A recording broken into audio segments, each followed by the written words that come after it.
I heard a great story today. I was talking to a friend who shared with me that her grandson was on a basketball team. I think it was high school, maybe junior high.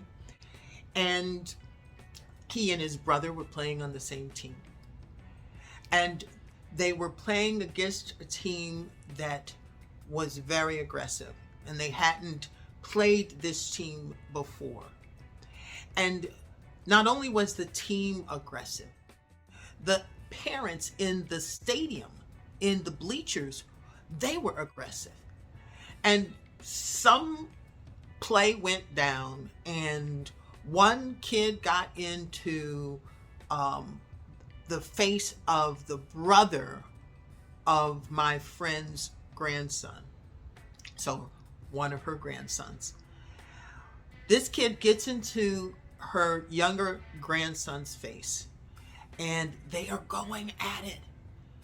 And you start to hear parents, adults from the bleachers amping this altercation up as well.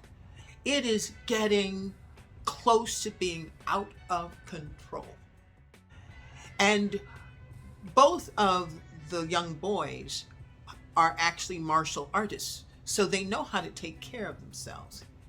And as it was escalating, and the older brother looks and sees the trouble that the younger brother is in, the older brother rushes over to the two guys who are now nose to nose, truly escalated.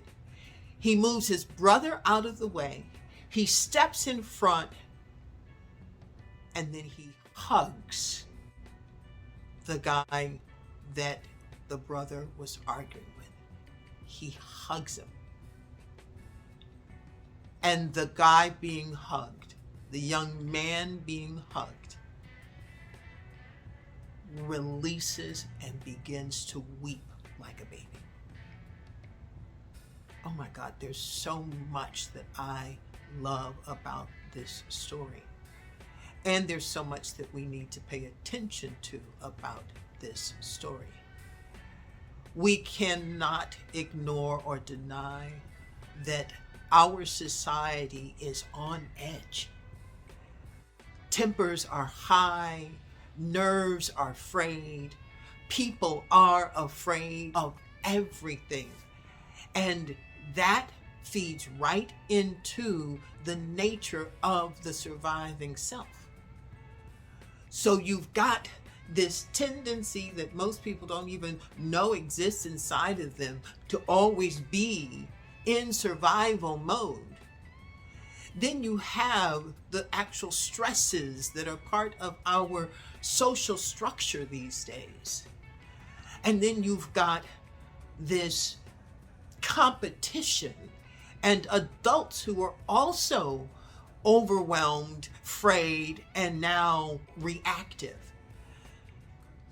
That is a recipe for an out of control society, you all.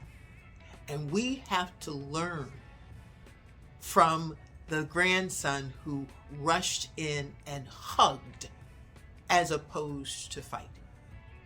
This kid has the martial arts ability to have probably taken down this other kid rather quickly. But that's not the move he chose.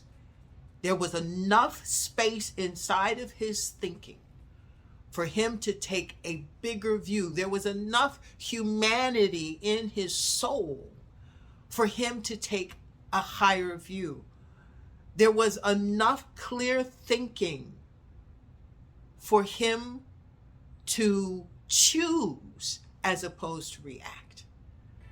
So the next time you feel yourself amping up, or you see someone else amping up, let's break the pattern of reacting as best as we can. One thing you might do is inside of yourself count to 10. Because if you are counting to 10, you are giving some of your energy to the idea of peace, to the idea of choice as opposed to reaction. And another thing that you can do is, if you can access, in fact, you can just say to yourself, how can I access more of my thinking mind? You say, how can I access more of my thinking mind? And you pull energy from the reactive mind and make more room for the thinking mind. And why don't we all fall asleep at night thinking about how this world and our relationship to others can be better? All right. I'm loving you. Have a great day. To our Inner Fitness community, I invite you to stay, join, and learn to turn wellness concepts into action. Living life well takes practice, y'all.